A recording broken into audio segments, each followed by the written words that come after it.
Hey guys, Ben Beck here for Next Level Radio, and in this Next Level guest spotlight, Adam and I had the chance to have a conversation with the lead singer and co-creator of the band No More Kings, Mr. Pete Mitchell. But rather than talk to us on the phone like previous guest spotlights, Pete was awesome enough to chat with us via the webcam this time, which led to a much better conversation and a lot more fun. I've been a fan of Pete's for a long time. I was really excited to be able to speak with him, and he did not disappoint. Being a pop culture junkie like Adam and myself, Pete talked the next level about his music, pop culture references contained in his songs, his music being used in television and film, and much more. It was definitely an interview that was certainly a lot of fun for both myself and Adam, as well as a great opportunity for Next Level, and we definitely look forward to speaking to Pete again later on down the road, which Pete absolutely said during the interview we will have an opportunity to do. So sit back, relax, and enjoy this interview, but before you do, make sure you check us out at www.nextlevelradioonline.com. Subscribe to us on Twitter, or on YouTube rather. You can find links to our YouTube, our Facebook, our Twitter accounts. Everything you need is right there on the homepage, as well as much more. So now, in the meantime, sit back and enjoy this interview with Pete Mitchell from No More Kings. Hey everybody, Ben Beck here for Next Level Radio, joined by Adam Gorey, and we're here with another Next Level guest spotlight. Now, anyone who knows Adam and I knows that we are pop culture junkies. Television, movies, music, I personally love it all, and it's really no surprise why I took to a band called No More Kings so quickly and easily because of that. I've been a huge fan of their music since 2007, pretty much when they released their first album. And tonight we are joined by the lead singer of the band. Please welcome to the program, Pete Mitchell. Pete, how you doing? Good, man. Thank you so much for having me. Yeah, no problem. So you're out in LA right now, right? Yeah. So, All right, cool. Yeah, about a 3-hour difference, opposite ends of the country, but it works. Joining us from the Next Level Radio Hangout. We're not going to use its real name because they don't sponsor us. Oh, that's a good point. It starts with a G and ends with an oogle. So, I want to jump straight into the music for now. It's been a while, but No More Kings just released. You just released your third album, titled 3. You'd been releasing singles and such on YouTube and things like that for the past couple years. And I was getting really excited because I was really hoping it was going to lead to another album, which it did, which came out earlier this year. I've listened to it a couple times already. I'm already loving it. I'm not disappointed with the album at all. What can you tell people about the album that's going to want to draw people to listen to it?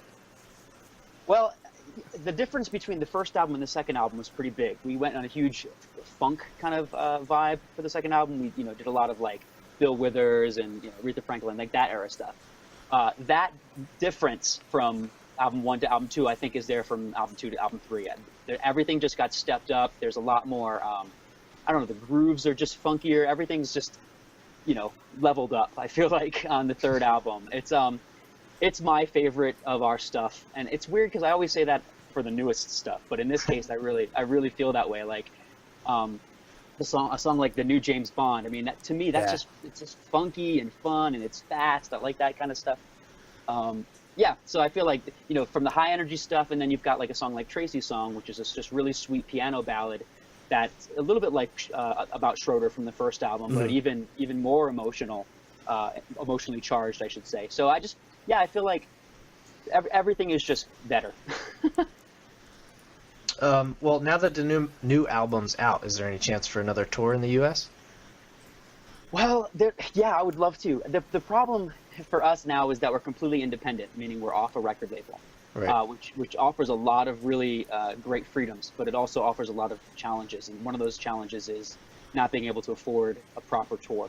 We do scattered shows sometimes. A lot of times I'll come home. Neil, my writing partner, the other half of No More Kings, Neil, lives in Louisville, Kentucky. And so when we record, I fly out there. And we try to book shows around those times because I don't get out there very often. But I have a group of guys that I play with out here when we do live No More Kings shows out in Los Angeles. But, Neil doesn't appear in those. So to see No More Kings with me and Neil is kind of a rare thing. Were you always a West Coast guy?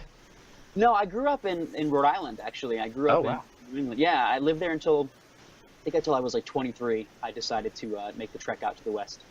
Oh, cool. So I've been out here ever since. That was 98. Oh, Okay. you enjoying the sun? Yeah, I love it out here, man. It's weird. Like, I've been out here for, I guess, 15 years or whatever it is, but I've never been out here for more than 2 years in a row. I always end up, like, I moved to Japan for a year and a half, then I came back for 2 years, and I moved to Hungary, and I came back. Oh, wow. Yeah, it's just weird. I get, like, wanderlust, and I keep... But I love Los Angeles. Like, it's the place I keep coming back to, so that says something. Yeah, definitely. I mean, you have more, I don't know what the word would be, like, I guess more steady weather, unlike us out here who go from blizzard conditions one week to like 70 degrees the next. Yeah, that's exactly it. You know, again, I grew up on the East Coast, so I know what that's like, and there's a lot of charm, and you get, you know, gorgeous seasons. Autumn in New England is my favorite time of year anywhere in the world. It's just gorgeous. So you don't get that stuff out in Los Angeles because it is so even. But, you know, I like being able to be outside. I like being able to eat outside at a restaurant, you know? Pretty much any time of the year. Absolutely, yeah. Are you like a Family Guy fan at all? It's funny. I know, obviously, it's set in the fictional town of Quahog, right? So Yeah. I get the allure of for a New Englander to like it. I don't know. It never really resonated with me. You know what it is? Because I was a Simpsons guy. Oh, okay. So when Family Guy came out, it was like a less interesting version of The Simpsons. It's still really funny, but it's to me, it's kind of a one-note joke. But anyway, that's not what you're asking. You're asking about the fact that it's a New England thing. So yeah, I dig that. Now I know recently your music has actually started showing up, and being the fan that I am, because I really am. It's not blowing smoke at all. I really am a legit fan. I have been since I met you back in 2007, and more recently, your music has actually started showing up in TV and film. I recently. I was getting caught up on the television show Psych because I had fallen behind on the final season. I love that show. And I do too. And imagine my surprise when I'm already loving an episode because, one, it's an episode about zombies. Yeah. Because Gus is having nightmares. Yep. It's got Bruce Campbell in it, who I absolutely love. So imagine my surprise when the closing credits hit. Billy Zabka's in the episode, too. That's right. And I know that's a big episode for a lot of guest stars. Yes. Yes. But imagine my surprise when the end credits hit and I hear they're coming to get you, Barbara, which is just, it's the topper of all things when it comes to that episode. Like, it made me it made it become quickly one of my favorite episodes of that show. But I mean, as a musician, how do you feel like when you start hearing your stuff in more mainstream things like that? That's extremely exciting to me. And not to harp on this whole record label thing, but the exciting thing to me is, you know, for years we were on a record label and we had tons of resources and connections and all this stuff and you know, staff dedicated to getting that kind of placement. And we got nothing close to the level of placements we're getting now that we're completely independent. So we've got, you know, the Psych episode, which is giant for an independent band. You know, that's huge. It's a fantastic show. It was a perfect fit. But then we also we had 2 songs in this tremendous documentary called Doc of the Dead, which is, do you know about that? Have you heard of that? I think I've heard of it. I haven't seen it. I haven't seen it yet either. It's by the guys that did People versus George Lucas. Okay, yeah, I have heard of that. I haven't seen that either. Me neither. But these guys are legit though. They're like, you know, total. They would hang out with us. You know, they're total pop culture nerds, but they love documentary filmmaking. And this guy knows everything about zombies, so he made this zombie documentary. And we got 2 of our songs from this 3rd album in that. In the opening credits, they played the song "The Living Dead," which I love. That's a fun, high energy, like Elton John kind of zombie song. Yeah. You know? And then they played "They're Coming to Get You, Barbara" in this montage section of Night of the Living Dead. The coolest thing about this stuff to me is, okay, obviously I was a huge Psych fan, so to have James Roday handpick that song, like hear it and say, yeah, this is the one we're using. The fact that he heard the song, is huge. And then in Night of the Living Dead, Judith O'Day, they played this song for her because she was at one of the screenings. You know, so like the fact that I wrote a song about Barbara from Night of the Living Dead, and then Barbara from Night of the Living Dead, here's the song. That stuff blows my mind. So that was a long answer to the question. Yeah, that's got to be like truly, like I don't even know how you could put that experience into words. That you write a song about Barbara, and Barbara actually gets to hear it. Yeah, it's mind-boggling. The other thing is that we have a song about Bruce Lee on this album. Bruce Lee's daughter heard it, and retweeted about it. Like, wow. yeah, this stuff is blowing my mind. Like I'll write these things and they get in the hands of the people that they're about. It's creepy. How did They're Coming to Get You Barbara go over with her? She loved it. Oh, that's awesome. Yeah. I mean, she's got to be like 80, right? 70 or 80 at this point. Wait, because you got to figure the movie was what, 60s, I think. 66 or 68. Yeah, something like that. So she's got to be up there in age right now. But just the fact that she heard it and enjoyed it, that's got to be. Yeah. That was a real. That's just nice. I love that. Yeah, it came out in 68. Well, Roday, I think is he one of the executive producers of Psych now? Now he is. Yeah. Now he is. You know, I remember seeing his early screen test of that character and just being like, "Holy crap, he's gone." Like, that was one of those, like, it's like you said, and it's going off topic a little bit, but that show, I don't think there's one episode that doesn't make me laugh. Great, because that show is hysterical. Smile, right? Like, even more than laughing, like getting back to the whole Simpsons versus Family Guy thing. Family Guy makes me laugh, but The Simpsons makes me smile. Yeah. You know? And I feel like Psych does both. You know, Psych is so charming in their friendship and their silliness. Like, I want to hang out with those guys. You know? Oh, absolutely. So, and then you got to also search for the pineapple in every episode too. Yeah, exactly. I gotta start watching that show. I haven't gotten a chance to see it yet. Yeah, it's good. It took me a couple episodes to get into, but it's really good. And there's always episodes of that show that just stick out to me that I just absolutely love. I think it was I don't know if it's the first or second season, but there was one episode where they were at the spelling bee, and like that episode still to me just sticks out. So.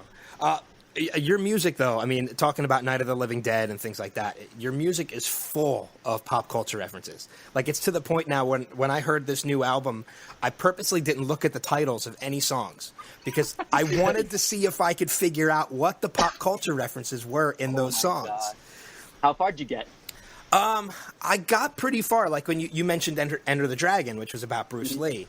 And I started hearing a song about a dragon, and my mind just starts racing. It's like, okay, what could this be about? Could this be about Game of Thrones? Could this be about Hobbit? Could this be about The Hobbit? Could it be about Pete's Dragon? Because when it comes to the references that you use, it could be about anything. It really could be. Pertaining to a dragon.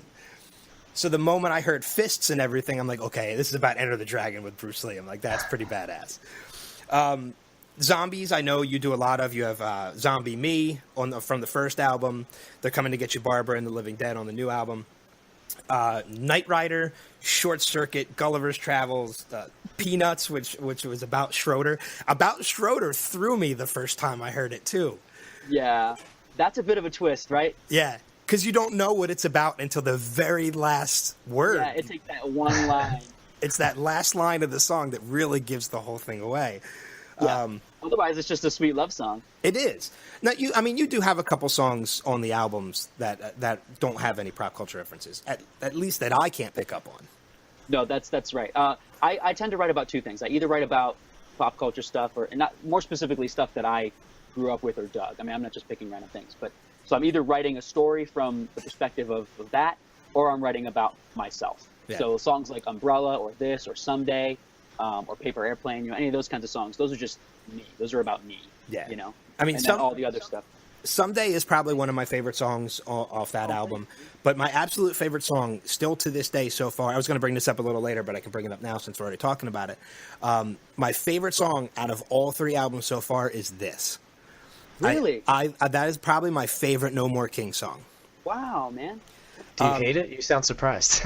No, that blows me away. I love that because, like, again, when we first started writing a lot of pop culture heavy songs, I was really afraid of being a novelty band. I had this deep fear of like not being able to be taken seriously, and I finally got over that because I realized, you know what, it doesn't matter. This is fun. I'm writing about fun stuff. People are smiling. It's making people happy.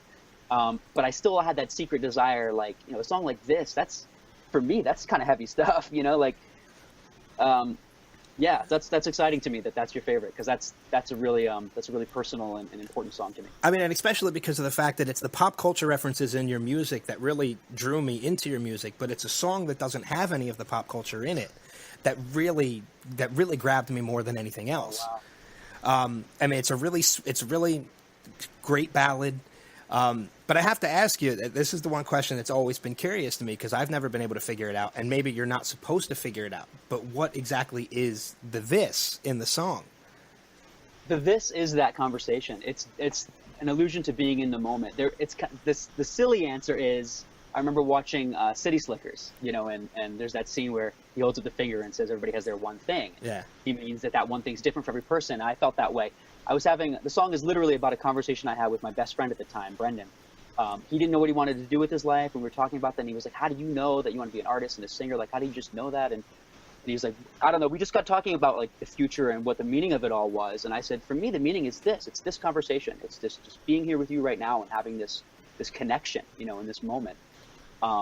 That was the important thing for me. So it gets a little loosey-goosey, the song itself in some areas, but it's essentially about being able to recognize the moment, the moment where life gives you a hug or whatever. So it's basically, it's pretty much a song that's carpe diem, like it's living in that moment. Yeah. It literally is, yeah. So, but I mean, with all the pop culture references and all your songs and everything, I really think it was "Sweep the Leg" that really grabbed everybody's attention when it came to you guys and got you guys even more notice than you already were. And it's pretty much the biggest reference is the Karate Kid, obviously. There's other references in the videos, in the video for Sweep the Leg, which I think there's 3 versions of the video now. And each one's like 30 minutes long. Yeah. The first video I saw, I think it was like 10, 15 minutes long, but it's great. Well, but I love it. I mean, I still love that video. It's so out there and so goofy, and for me, it immediately reminds me of being in that moment when I stepped onto it's sort of in 2 halves. The first half is me chasing Billy around in a trailer park, basically fighting him, and then at one point we fall through the floor of something, and we end up in the 1985 tournament, the All Valley High tournament. And when I walked into that set and they had totally faithfully recreated, it blew me away. I was like, I can't believe I'm standing in the middle of my favorite film. Well, that was one of the things I was going to ask. I mean, because being the pop culture junkie that you are, being on set that looks exactly like the Karate Kid, but not only being on that set, but being surrounded by Billy Zabka. I don't know. I don't think you were ever in a scene with Ralph Macchio, but he was in the video with you. I was, but it didn't have to be. Anyway, go ahead. And Martin Kove, Sensei Kreese, and so you're not only on a set that looks exactly like it, but you're surrounded by all these actors that were in the movie at the time. You're literally living the Karate Kid at that moment. That is the dream. Yeah. God, it is. And I have to ask, like, how did you pull that off? Like, how the hell did you get all these guys to come back to do this video? Man. It was all Billy Zabka. Just along those lines, there was a moment where in the video where I get thrown into the crowd of Cobra Kai, and Martin Kove grabs me and like kind of throws me back into the thing. It just gives me this look for a minute. It was exhilarating, terrifying. It was so weird. Like Sensei Kreese is like. Anyway, so that blew my mind. But no, once we got the big thing was getting Billy Zabka involved, and he has heard so many bands come to him with versions of, but this kind of an idea. Hey man, we wrote a song about you. We wrote a song about your character. But he said they were always like kill, die, rip his leg off, Johnny. Like really violent, heavy kind of bands. And this was the first one that was like, not just sonically a little more accessible, but he said once and the funny thing is I was there when he heard it for the first time. He had headphones on. We were in this hotel in Santa Monica by the ocean. And I'm just watching him listen. I can't hear, but I can kind of hear the little bit of bleed, but I see him smiling at all the right moments and like getting it, And by the end, he realized, like, dude, this song is I don't know. It was like he'd never heard that side of the story. He'd never heard the story told from his perspective, where you realize that he's actually not the bad guy, and he's, you see that in the movie, like that final scene where he is like, "You're all right, LaRusso," and hands him the trophy. That's why I wrote the song, because I was like, holy crap, he's not the bad guy. The sensei's the bad guy. They should have totally played that on How I Met Your Mother. With I know, and that'd have been great when he with the clown episode where he takes it off. Yeah. Oh, that would have been awesome. You know what's funny? I actually went back and rewatched that episode where he was in the clown makeup, and you completely don't realize he's in that entire episode in the clown makeup. Yeah, in the clown. Yeah, he didn't come in just for that moment. He's there the whole time. He's there the whole time, and you don't realize it's him until the very end when he takes everything off. Yeah. So. Oh my God, that was perfect. Do you still talk to any of those guys? Just Billy, really. Okay. I see Martin Kove every once in a while. I saw him at Comic-Con recently. He's great. He's just a great guy. So I see Sensei Kreese every once in a while. But Billy I see pretty regularly. We sort of kind of became friends through that. I mean, not like we don't hang out all the time, but like, you know, we'll get together, we'll get coffee, talk about what he's working on, we'll get pizza, I'll go swim in his pool. Like, we actually kind of connected making this thing. Yeah, that's awesome. Yeah, well, I think, he's done a lot of directing, but I think that video might have been, he directed that video. Oh, cool. I told you that. So to get back to the original question that you asked, that's why we got everybody, because once Billy decided to direct it, he called up all his old friends. He brought Ralph Macchio was the hardest. What's that? I was just going to say he brought everybody in. He brought everybody in. Yeah, it was totally him. And Ralph Macchio was actually the hardest, only because for Ralph, he didn't see really how he fit into it. It felt very gimmicky, and I mean, he's right to an extent, but not until like Billy sent him a rough cut, and then Ralph's daughter was the one who actually got him in. She watched it with him and was like, "Dad, you got to do this," And he was like, "All right." So he flew out to be in it. Yeah. But yeah, Billy, I think that set him on his path of like directing. So now he's been directing a lot of videos. He directed a really great Hangover type spoof for Rascal Flatts, the band Rascal Flatts. Okay. Really great video. Well, I love how you say when we asked you if you still talk to anybody, and you're like, well, really only Billy. Like, does it really matter? Like, Billy's probably the biggest person out of the entire group. Just Billy. It's just Billy Zabka. Just Billy. You know, like, it's no big deal. I talk to Billy Zabka, and I hang out with Billy Zabka. Yeah, exactly. I'm friends with him on Facebook. No big deal. I wanted to ask you, with all the pop culture references and stuff, I'm sure just to write the music, you probably don't really run into any issues. But as far as when you're doing videos and stuff, do you ever have any, do you ever have to get permission for any of this stuff? Absolutely. That was the biggest hurdle, honestly, for the Sweep the Leg video.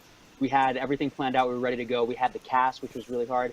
But because it wasn't quite a parody, because we were actually using the real characters and the real settings, we couldn't use, parody fair use is a kind of a loose law that lets you, spoof something easily. But we weren't really spoofing it so much. So we actually had to get with Sony, who owned the rights, and we had to pay for it. I don't remember how much it was, but it was significant to get the rights to use, those characters and that imagery. Right. The other thing is, which this was kind of a bummer. So when their 40th anniversary came around, or maybe it was the 35th. It might have been the 35th. It was 5 years ago. For the Karate Kid, they were putting it on Blu-ray for the first time ever, and they were going to include Sweep the Leg on the extras for the Blu-ray. So for me, that would have been we would have been officially tied to this film moving forward. Right. And for rights or whatever, I think they had to try to clear the same rights, and they weren't able to do it. There were problems with Sony. I don't remember exactly what it was, but because of rights, because of this thing that you're talking about, we weren't able to get on that Blu-ray. That's a bummer. Yeah, because that would have been huge. Wouldn't that have been? Because a lot of people saw the video. Millions of people saw this video. So I'm very lucky that happened, and I got that kind of exposure. But can you imagine how many more would have seen it if it were on Blu-ray? Oh yeah, absolutely. Yeah, are there any videos or anything like that you weren't able to do because of that reason also? No, we were going to do a live action video for Michael, the Knight Rider song. Mm-hmm. And at the time I still am friends with, but I'd become friends with Terry Fader. He's a ventriloquist that won. He won America's Got Talent. Yeah. Yeah. Okay. So he was talking to David Hasselhoff daily because David was a judge, and he actually presented the song to him. He's like, "Hey man, my friend Pete has a song. Would you be in it?" And we actually got as far as like that, where he heard the song. Speaking of having people, I forgot to mention that one. Yeah, Michael Knight heard my song about Michael Knight. That's pretty big. And I don't know if that was a rights issue that ended up, but we ended up, I think it might have just been cost that ended up making us decide to do that video animated. Okay. So not really, but it is definitely, it's definitely a hurdle that you have to jump over. And it's especially, like you said, especially for someone like me. Most bands don't have this problem because most bands don't have to worry about it. Yeah. Yeah. But almost every other song I've written is a pop culture song. So yeah. I was just going to ask, was Hasselhoff willing to do it? Yeah, he was. Really? I was gonna say, it was weird though. It was right at the time where that whole like lying on the floor drunk with a cheeseburger. Yeah. So like my record label was like, "Do we really want to do this?" And I was like, "Yeah." And they were like, "I don't know." Because if he was willing to do Piranha 3D, I'm pretty sure he was probably willing to do that. So he's got a wide open schedule. Yeah, he's kind of like Shatner. He doesn't really turn down anything at this point. It's like Robert De Niro these days. He does the same thing. Does like every. Oh yeah. Get all three of them in the video. Yeah, there you go. That would be amazing. Now, at one time on your career, you worked for Disney and the Jim Henson Company. What exactly did you do with them? For Disney, I animated, not film. I worked for both of those companies. I worked in their video game division, and so for Disney, the first project I had was a Lion King like sing-along thing. Like, so I got to animate all these. I didn't animate the principal characters. They had approved people do that, so I didn't get to animate Timon or Pumbaa, but I got to do all these like really cute African-inspired animations behind that. And then I just stayed on to do a bunch of those types of projects, video game stuff, animating interfaces and UI and that kind of thing. From there, I went to Henson, and Henson I did a lot of, similarly, I did video game stuff, but I did a lot of web stuff. So I designed, like, the show Farscape? Yes. Yeah. Okay. Yeah, I did a really cool website for that show, like a really in-depth kind of immersive website for that show, back when those kinds of websites were a thing. Okay. Yeah. I see that now, Well, I mean, speaking of all your animation, you're obviously one hell of an animator. I mean, you've even animated, like you said, Michael, some of the music videos and stuff, and on your website, which is nomorkings.com for anybody who wants to go check it out. And we saw some pictures of you drawing caricatures of people at San Diego Comic-Con. Is there any chance of you doing that at maybe some other conventions? I know Philly is coming up next month. Oh, yeah? It's probably too soon for that one.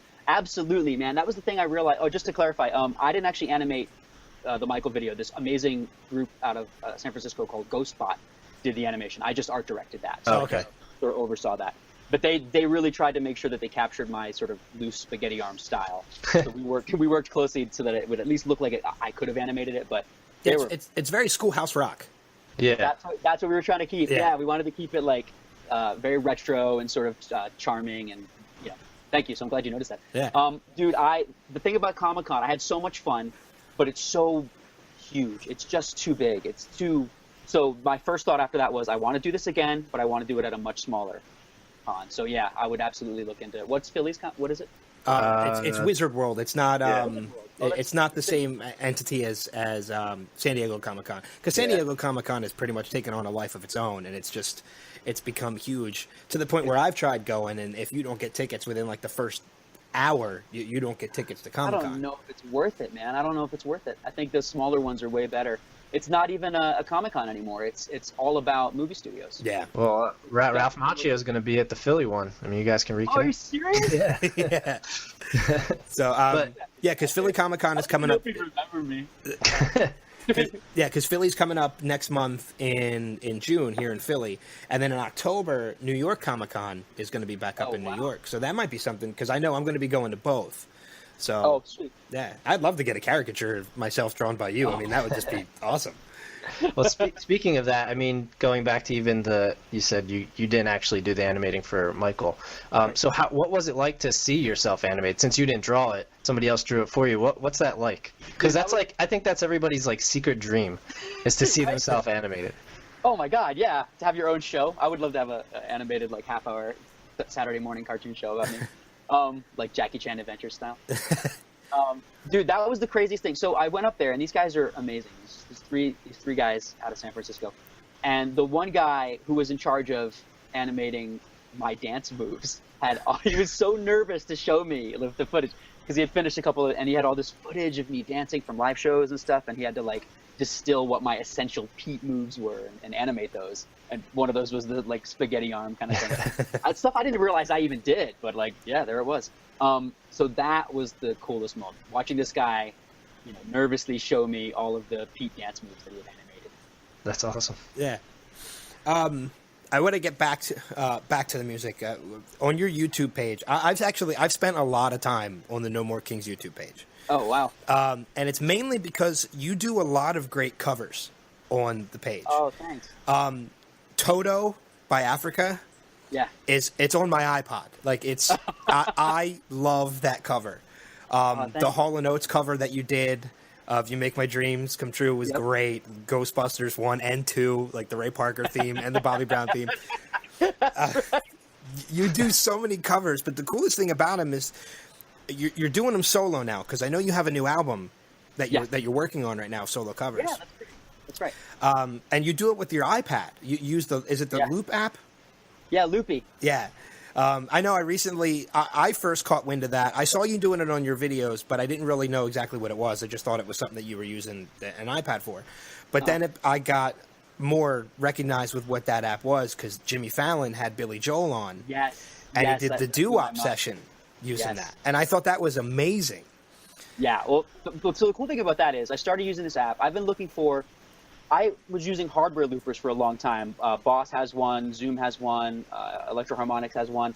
There's this amazing guy called Reggie Watts. Do you know about him? Yes, I know Reggie. He's incredible. So watching that kind of stuff and getting really excited about the possibilities of doing loop performances. With hardware stuff, though, it's tricky. Like they're pedals, so they're stomp based. So I was using them as a handheld. But anyway, when the iPad came out and I saw the potential for making music and doing live stuff with an iPad, and there wasn't a looper yet. And so then when that looper came out, I was like, oh my God, this is infinitely better than any hardware looper that I've seen. Yeah. The fact that it's already on, that it's on my iPad, that I could just plug in through a headphone jack, like this thing is, I'm going to use this. So I ended up becoming friends with the guy that wrote that. His name is Michael Tyson, not the boxer. He probably has to go by Michael. You can't just. Do you remember Office Space? Yes. Yeah, Michael Bolton. It's funny. We spoke to Ben had I think mentioned earlier. I don't know if this was before we had started, but we spoke to Michael Rowe from Arrow last week, and he was saying he has to go by Michael Rowe because of the Dirty Jobs guy. And I brought up that exact same thing with Office Space too. Why should I have to change my name? He's the asshat. Yeah. That's awesome. So yeah. Anyway, so we became friends, and he featured one or two of my songs on his page for the Loopy app. So when I saw the Billy Joel thing, I was like, oh, good for him, because like that's huge exposure for that app. You know? But yeah, so I use that, dude. This cover album I'm using, I recorded. I brought everything into Logic on my laptop, but I recorded everything with this little I have it over here. This little Zoom mic that plug. I know you guys can't see it on the radio, but you guys can. Yeah. It looks like a little disco ball. It's like a little disco ball. It's a condenser mic, and it's like $100, and it sounds way like it looks like you're using the Yeti. Is that what you're using upside down there? My condenser mic? Yeah, what is that? No, this is I'm not exactly sure, to be honest with you. Okay, no, it just looks like. But it's funny that you mentioned the Zoom, because I actually, and I know again this is something that our listeners aren't going to be able to see, but I'm showing you. I actually have an older model Zoom. Oh yeah. It looks like a cell phone. That looks like a cell phone that I love, because I use this for interviews and things like. We actually use this when we shot him. This is going back a little ways. I actually contacted you a ways back to be able to use some No More Kings music for a movie that we were going to be shooting, and unfortunately that project fell through, and we ended up doing something else. But we actually ended up using this Zoom thing for a boom mic in certain times, and it picked up the audio just as well as a normal microphone. So the Zoom products are great. Yeah, oh, they're fantastic. Yeah, I'm really psyched with them. So I was surprised because I have a Yeti mic by Blue, and Blue makes great microphones, but it's a USB mic, and there's something about it. I don't know. I was getting a really tinny, kind of thin sound with vocals for that, and I just ended up, going into my bedroom, which is a little more muffled, and just recording into my iPad. And so I did all the vocals for this whole cover album that I'm releasing on my iPad with this little mic. That's awesome. Yeah, it's pretty crazy what you can do with technology. I wouldn't have been able to do that, 5 years ago. Oh no. Yeah. Well, I mean, just the fact that we're doing a radio show every week and all the time, and we're not even in the same room with each other. It's that's proof of technology right there. That's nuts. Yeah. So I mean, when can we expect a release of the album? Anytime soon, or?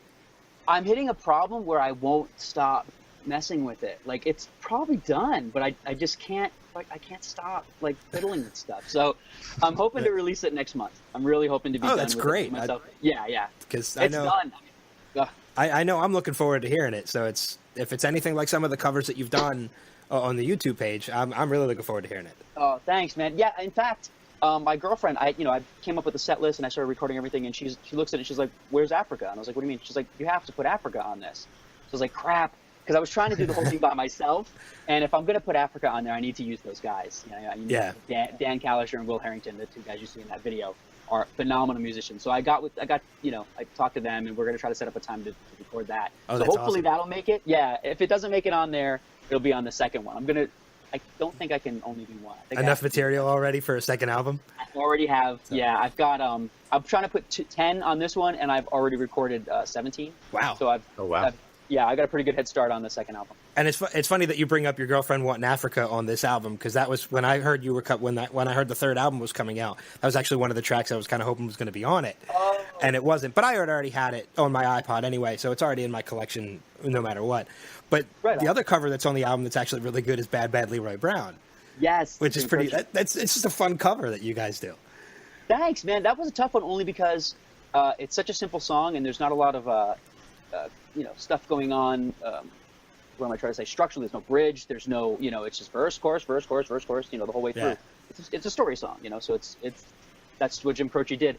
So when we were thinking about tackling that as a cover, it was like, what can we do to really energize this and make it fun the whole way through? And I think Neil, Neil's incredible. He's become an incredible producer and an arranger, and he's a multi-instrumentalist. And I show up and I just get in front of a mic and sing, but he does all the real magic, in terms of audio engineering, producing that you hear. So that's a real credit to him being able to breathe that life into it and still make it feel like a No More Kings song. Yeah, it's just got like a nice upbeat kind of like funky feel to the cover, and it's like a refreshing take on that song, which I absolutely love. Thanks, man. Yeah, that's hard when you have such, especially with a song like that like I grew up listening to that. It's there's the question of why even bother? Why bother remaking a song like that? And that's always tricky because some people believe that there are sacred songs that you don't mess with, and some people don't. I don't. I think everything is worth trying. Worth trying to put your own spin on. Do you have to like the song to make a cover of it? Like, did you ever listen to a song, not like it, and say, I think I can do this a little better? Yeah, absolutely. In fact, I think those are the more fun ones to do. Yeah. I was going to say, because, Ben and I have talked about this before, about cover songs that are actually better than the original. And, nothing against Nine Inch Nails, but I know Johnny Cash's version of Hurt was fantastic. It's so much better than Nine Inch Nails version, and it's so moving and soulful and, sad. And especially the video. I don't know if you've ever seen the video, but, it's sad almost, you know what I mean? That's not the animated black and white one, is it? I don't know. It's not animated. It might be black and white. It's black and white, but I don't believe it's animated. It's black and white. Yeah. Speaking of Neil, I loved the video on your YouTube page. It's the first video that comes up about. I forget what it's called. Like, my name is Pete or something like that. And you come in with the introduction. You might know me as No More Kings, but I'm only one half. I just watched that too. Oh, that's awesome. Well, that's the thing. That's what was happening. I felt so bad for Neil. Well, I don't feel that bad for him, but he was sort of the invisible member for a long time. When people thought of No More Kings, they thought of me, and I think that's fine. It's just because that happens with a lot of bands. The lead singer is the one that you know by name, but especially in No More Kings' case, because I'm the one on social media. I'm the one posting all the time. I'm the one in constant contact with fans. I'm always making these other videos, like you said, these little cover songs and stuff. It's weird because some of those covers are just me, and I feel weird putting them on No More Kings' page, but then it's well, I have to. That's that's my audience. Yeah. Yeah, that's how people know you. It almost be like starting over if you had to create your own page and everything. I think it would be, yeah. And I think people are cool enough, they're cool enough with it to go, yeah, I know what's No More Kings. I know when Neil and Pete get together, they do No More King stuff.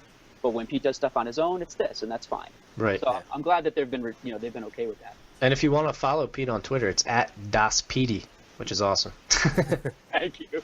You have your own website now too, which is www.daspetey.com. Yeah. Too, which is where I found out about your solo albums and cool. and everything. Yeah, else. I couldn't remember if I had told you that when you brought that up. I was like, oh, did I tell him about that already? You didn't, but I do my research. Nice. Ooh. So I told you I'm a fan. So are we gonna get any? Are we gonna get any more music from No More Kings anytime in the future? Yeah, absolutely. We recorded. Okay, well, the weird thing about NMK3, this third album, was it kind of is two mini albums smashed together. It was 1973, which was, a bunch of songs written about events that happened in 1973. So that's Tricky, the new James Bond, Tracy song, the Jim Croce song, Enter the Dragon, and the Elvis song. The Graceland. Alone in Graceland. Thank you. Yeah. I forgot that. Forgot the title of your own song. Yeah, seriously. God, that happens all the time. This was scary. When I'm doing a show sometimes and I look out and I see people in the audience singing along, I go, oh, fuck, they're going to know the lyrics better than me. And it happens. But, anyway, but that's a huge credit to you, though, if that is true. that if they do know the lyrics better than you. I mean, because you have a huge library that you have to remember, outside of stuff that they haven't even heard before as fans. Right. So you have so much more that you have to remember than they do, but the fact that they remember the lyrics completely as well as that's a huge compliment to the music. Yeah, it's pretty crazy to watch that. Thank you. I appreciate that. I feel that way too. I'm always blown away. Like, how the heck do you guys know this? Yeah. Well, I know for a fact you're not the only artist who forgets the lyric, because I know actually my wife was just at a Ben Folds concert like a month or so ago, and I know he was touring doing a lot of compositions. Not every place he went was he singing, and he just happened to be singing while he was in town here, and there were a couple songs where he kind of forgot the lyrics to it, and he needed the audience to kind of help him out. He's great though. He's so charming that he can pull that off no problem. No one's gonna give me credit for that. Are we gonna? I'm assuming a lot of the pop culture references that you use in the songs or anything are older. Like Short Circuit and Knight Rider and things like that. They're older references. But do you ever feel you need to bring some newer references in, or do you like sticking to the older stuff? It's funny when you said you were trying to figure out what Dragon was about and Game of Thrones crossed your mind. My first thought was, I wouldn't write about it. That's too new. Yeah. And then exactly as I thought that, I thought, why do I feel that way? So yeah, it's weird. I probably should, but there's something about when I do sit down to think about subject matter for a song, I end up going back first. I end up digging into stuff that I grew up with, or stuff that is a little more nostalgic. And I'm not sure why. There's really no reason for it. There's no overarching thematic reason to stay away from new stuff. I just think I gravitate towards that older stuff. Yeah. I was gonna say, and I think nostalgia actually appeals to more people too. I mean, well, probably it has a longer chance for people to become like the Karate Kid fan base that I had no idea I was tapping into. It was gigantic. Yeah, I mean, they made Throwback Thursday, for God's sake. People love older stuff. No, you're right. That's true. So I mean, because Sweep the Leg was obviously the song that really got my attention as far as you guys, and then I bought the album. And again, like I said, this and Someday were songs that I absolutely love. But as far as the pop culture songs go, I actually ended up gravitating more towards Zombie Me, just because I'm a huge Zombie fan. So I mean, Zombie Me was a great song, and then 3 was great for me because you have 2 zombie songs on the album with Living Dead and They're Coming to Get You, Barbara. Ben, what did you think about the remake of Zombie Me versus?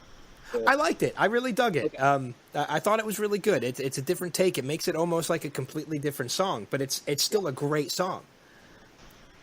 Right on. Thank you. Yeah, I was curious because I know people sometimes get possessive about original things. You know what I mean? And I know as a fan of other artists, if they were to release an updated version of something, I kind of would cringe maybe. So I'm just curious, if that bothered you, or if you no, not at all. As a matter of fact, just because I knew we were going to be talking to you today, last night I actually went to an advanced screening of a movie in Jersey. So driving into Jersey from here in PA and then driving home, I had No More Kings on my iPod the whole time. I was just listening to the music.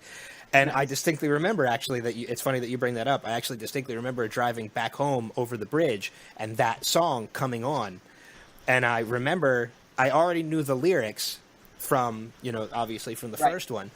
But I still found myself just singing along, even though, cool. And I messed up every once in a while, obviously, because the album's still new, so I'm still trying to get the rhythms down, because the rhythms are a little different. Yeah, exactly. But I tried. And that was the biggest part. I was still because I have no shame, so I have no problem belting out music in my car with the windows down or anything like that. And your music is no exception. I belt out. It's weird because I'll try and sing songs, and there's obviously songs that are way out of my range or not even close enough to my range. But your music actually kind of falls into it. I find I can actually match pitch with a lot of... I'm not saying at all that I'm a great singer. Yeah, I want to see you match pitch. No, not at all. But I love singing along with your music when I have it on. It's that's like I said, I'm a legit fan. I'm not blowing smoke up your ass or anything like that. I actually am a legit fan. So, he has your poster right next to his bed. I'm not that much of a fan. Does he kiss a goodnight? Yeah. But I did like the remake of the song. I really enjoyed it. Right on, thank you. Yeah, I'm thinking about. It's funny that you say the idea of singing along. I know a lot of artists end up releasing karaoke versions of their tracks, and I was actually thinking about that today too, and actually maybe bringing that up. Yeah, I think enough people have expressed interest in that idea.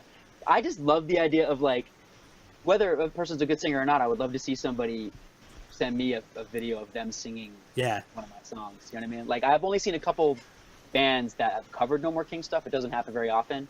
Mostly it's a cappella groups. That happens a lot. But anytime that happens, I'm blown away. Oh, speaking of my friend, so my friend Terry Fader has his first solo album out, and he covered Leroy and Me. Okay. And he does it's like a more country like fiddle version of it, but it's amazing. Like, it's. I'll have to check that out. Is it on YouTube at all? Or? You know what it might be? It's got to be. It's just do a thing for. Do Terry Fader, Leroy, and Me, but the problem is that's going to come up with like a duet that we sang years ago. Well, even I'd still be willing to check that out too. I mean, we'll try it. It'd be pretty cool. Okay, try to track it down. But anyway, it's just it's definitely on iTunes, and you can preview the. Yeah, I mean, if we find it, we can tweet it out. Yeah. Okay. Oh, cool. Yeah, I was blown away by it because he's a fantastic singer, like a ridiculously good singer. Oh, even when he's not moving his mouth, he's still a great singer. That's the weirdest part about it. It's funny because like I got Adam and I actually met years ago because I used to be a DJ doing like trivia and things like that at bars and things like that, and that's how Adam and I met. Adam, he would come out with his group of friends, and I was the one hosting trivia and everything like that. But at that particular bar, I actually remember turning on a couple people to No More Kings, to your music and No More Kings, because I would actually play it at the bar. So, and I would have people come up to me asking me who the band was. Wild. So I know one girl in particular ended up buying, like the first 2 albums after I introduced her to it. Thank you for that. So, I think it's great, I think what we need to do is when we start having live calling contests on our show, Ben, we need to do that, what you tried to do with the new album, play the song and see if they can tell us what the pop culture reference is. Wow. That's not a bad idea, actually. That would be fun. I think that would be really fun. So, I know we got to start wrapping things up eventually, but I do have one more question that I wanted to bring up to you. I saw this on the No More King site, and I didn't really know anything about it. I just read it recently, actually. Is there any update to the Critical Hit game? Oh man, that breaks my heart. Oh, that would break mine too, just knowing. It breaks my heart. Yeah, no, I spent a year and a half working full time on that game, and it just went through so many problems. It's funny, like the bigger something, I'm realizing this now, the bigger something gets, the more full of problems it's going to be. I don't know how people make feature films. I don't know how they do it. They're just covered in problems. Anyway, so money and expectations and staffing and so many problems after another that the project eventually got canceled. That's a shame. Really sad. I know, it's funny because I just came across a folder on my hard drive full of all the artwork I had done for Critical Hit, and I was so proud of that. I was so proud of like what we were going to do. The cool thing is, when we were in the middle of making it, it was going to be like an old school RPG. You make your party and you run around and you explore dungeons, but it was really irreverent and silly and this like Monty Python level of humor. Yeah.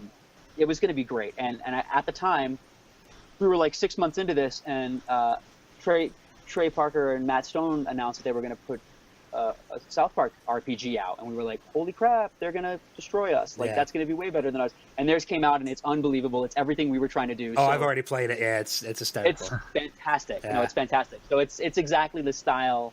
It's maybe a little more crass than I would have made mine, but that, only because that's just how I am. But anyway, so I feel like that, at least that was served. I specifically wanted to do it for the iPad though, because I got this iPad, which is this great point and click kind of fun adventure, and nobody was making any games that serviced that world. So that's why I was like, dude, I gotta make an old school RPG where you make turn-based combat. Like, forget real time. I hate all these games that are real time combat. I don't hate them, but for an iPad, like, it's a perfect device for turn-based. Anyway, since then I think some games have come out, but that was the reason why I wanted to do Critical Hit. So yeah, I'm a little bit sad about that. The thing is, I came up with like maybe 400 pages worth of story for that, and story ideas that I'll probably turn into something eventually whenever I get out of the non-compete clause time frame. Like a graphic novel or something like that? Yes. Yep, exactly. Oh, that would be great. Yeah. So I mean, those stories will live on, but it's a shame that the game itself isn't going to come out. Yeah. You sell your artwork. I do. Yeah, okay. I do. You have an Etsy page?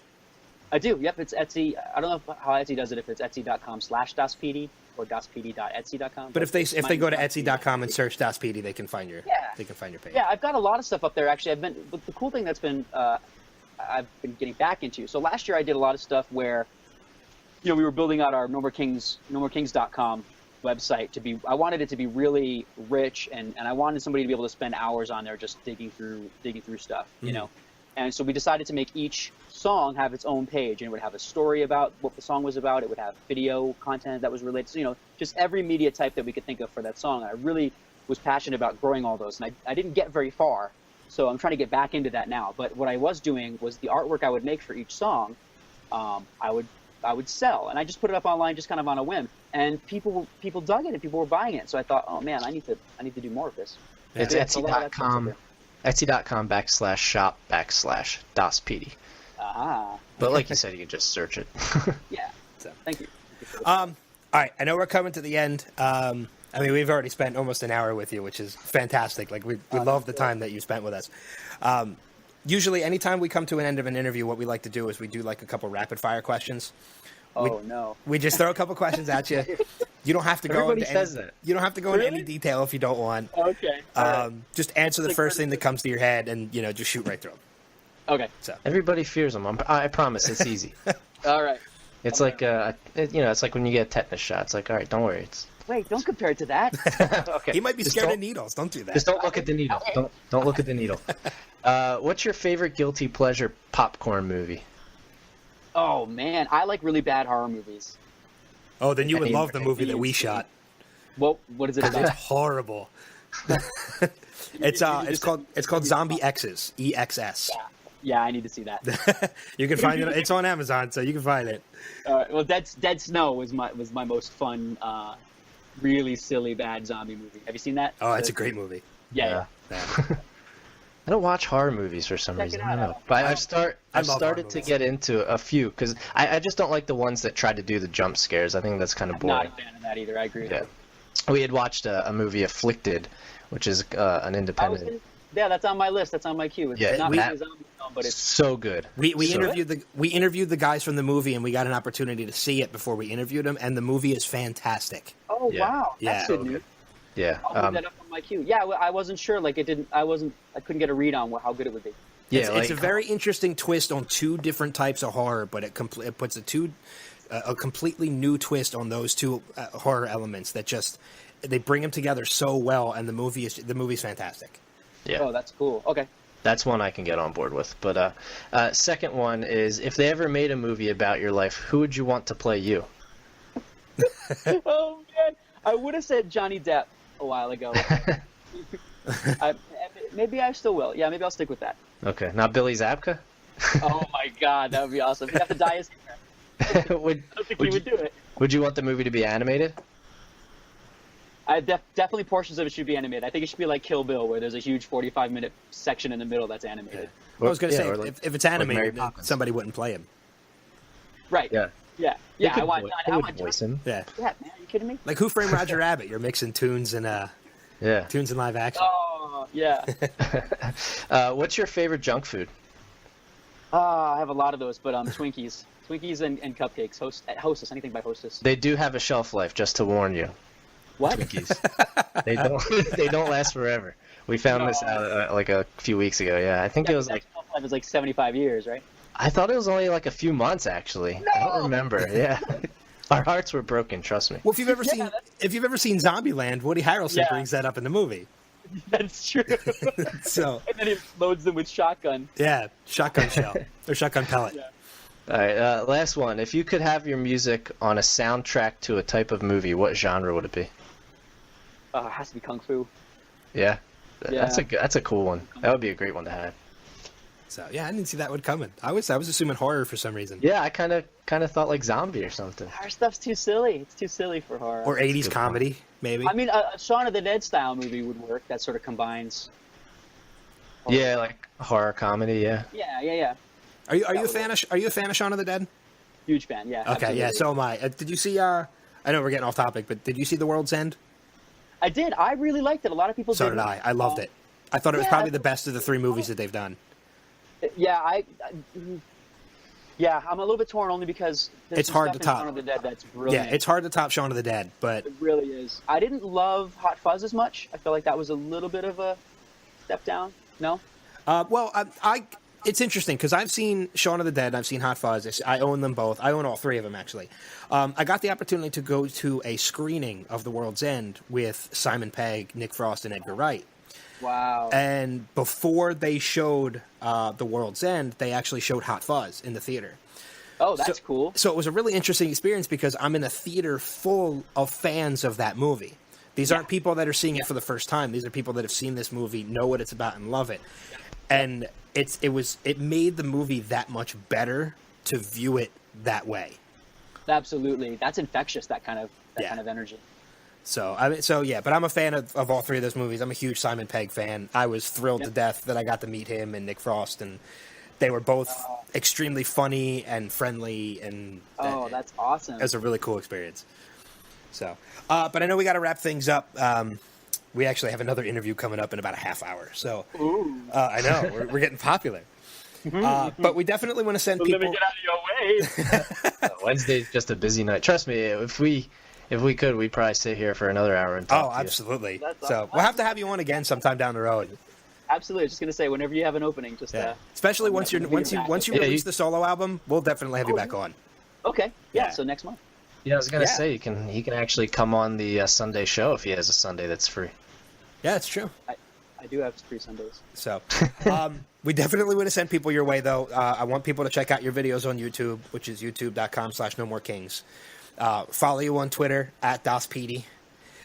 Check out NoMoreKings.com and DasPD.com because there's a ton of material on both of those sites. We mentioned your Etsy store, so check out Etsy store / what was it, Adam? Shop /DasPD. Just search DasPD on Etsy. And, it's probably easier. Web in general, everywhere is DasPD. And more importantly, pick up the third album. It's on iTunes. You can buy it on your webpage. It's a great album. Pick up all three of the albums. They're just fantastic. I don't think there's a week that goes by that I don't listen to No More Kings. Oh, wow. So it's like I told you when we were emailing back and forth, the one time you emailed me, I saw your reply come in, and I actually was listening to Robots Don't Cry when the email came in, which, that was my iPod on random. That's awesome. So, but we're going to wrap up this interview. Pete, thanks so much for spending so much time with us. This was just absolutely awesome. Brandon, Adam, thank you, man. I had a great time. So, all right, we're going to wrap things up. Be sure to check us out. Follow us on Twitter @NXT Level Radio and check us out, www.nextlevelradio.com. We will see you a little bit later on this evening for our next interview. Until then, take care.